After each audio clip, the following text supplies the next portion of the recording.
Я бегала каждый день в течение 30 дней. Ну, точнее, пыталась.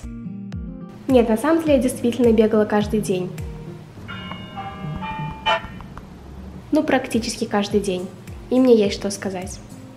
Все мы знаем, что бег помогает улучшить физическое здоровье, однако все вокруг не перестают говорить о некой скрытой пользе бега. Так давайте же выясним, что это на самом деле такое. Перед началом эксперимента я прошерстила надежные источники, чтобы разобраться с тем, каким неочевидным образом бег может повлиять на наш организм.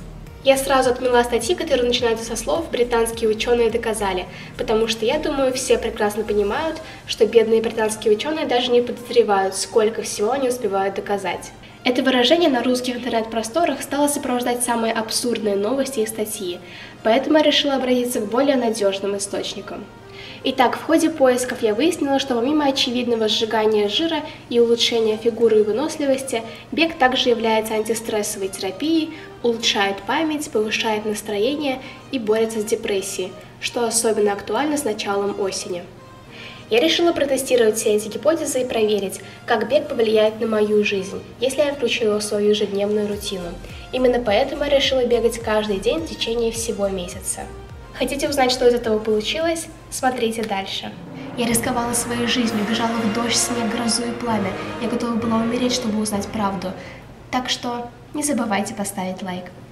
Ну а если серьезно, то я заметила очень много изменений не только в своем теле, но и в своем эмоциональном состоянии.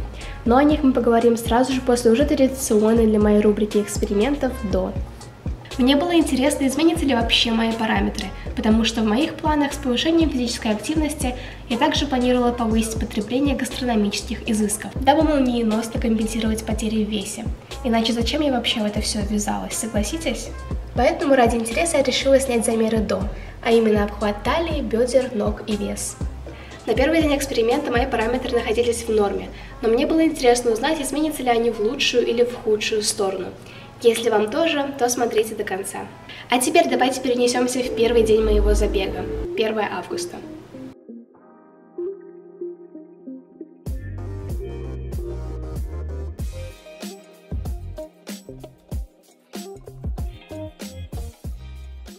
В первый день я пробежала 2,5 километра вот за такое количество времени. Последние полкилометра я прошла пешком, потому что, честно говоря, если бы я продолжила бежать, то я вряд ли смогла когда-либо встать в своей жизни.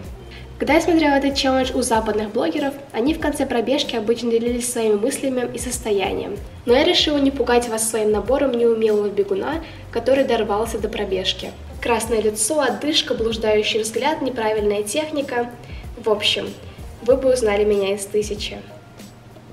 Но я поставила перед собой задачу, что каждую неделю я буду пробегать на полкилометра больше, чем в прошлую. Таким образом, к концу этого эксперимента я должна буду пробежать 4 километра. На самом деле я начинала этот эксперимент заделом на то, что бегая каждый день, я разгоню свой метаболизм, буду сжигать больше калорий и, следовательно, смогу больше есть. Но в итоге, к большому удивлению, я наоборот перестала уделять еде столько внимания. Я стала понимать комфортный для себя темп дыхания, и мне стало легче бежать намеченную дистанцию.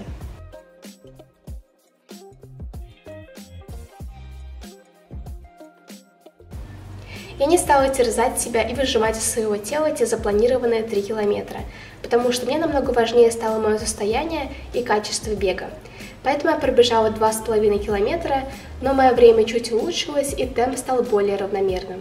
Несмотря на исследования ученых, бег не стал моей антистрессовой терапией, а скорее чем-то противоположным. Я была полностью и физически, и морально задействована в том, чтобы остаться в живых к концу пробежки и не упасть на первой лавочке, потеснив местных бомжей. Поэтому духовная сторона бега на второй неделе осталась для меня нераскрытой. Посмотрим, что будет дальше.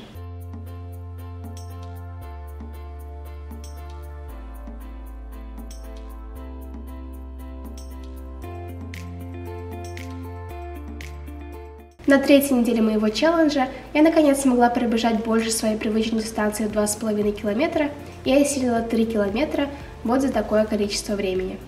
Я не ожидала такого поворота событий, но к третьей неделе бег стал уже моей неотъемлемой частью дня. Не путать с любимой частью дня.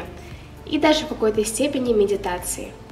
Когда я пропустила один день на этой неделе, я почувствовала себя действительно опустошенной и заполняла эту пустоту едой. Ну, сами понимаете, тяжелые времена требуют тяжелых решений и силы духа. На самом деле, этот день дал мне понять, что бег действительно повышал мое настроение и удерживал меня от впадения в депрессию. А учитывая, что я всегда нахожусь на волоске от такой ситуации осенью, выполнение этого эксперимента выпало на очень удачное время.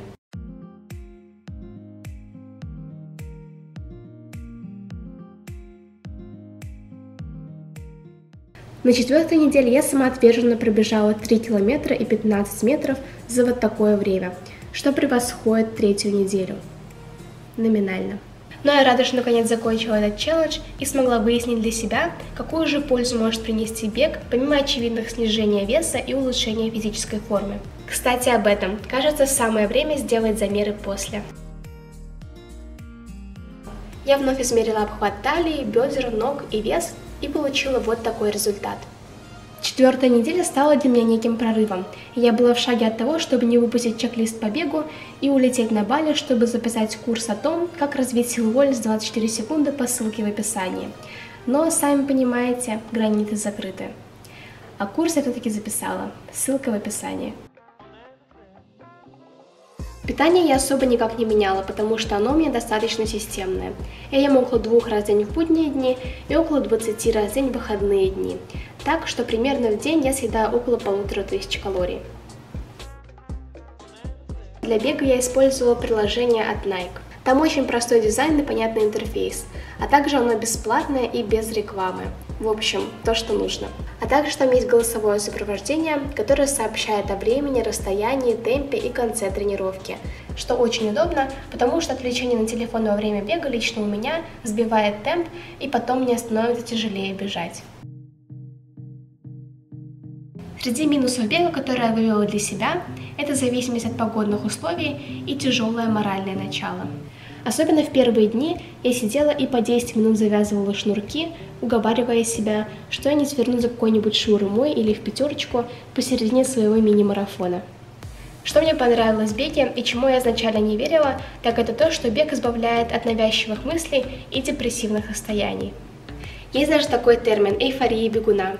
Его невозможно объяснить словами, но те, кто пробовал регулярные пробежки, меня наверняка поймут.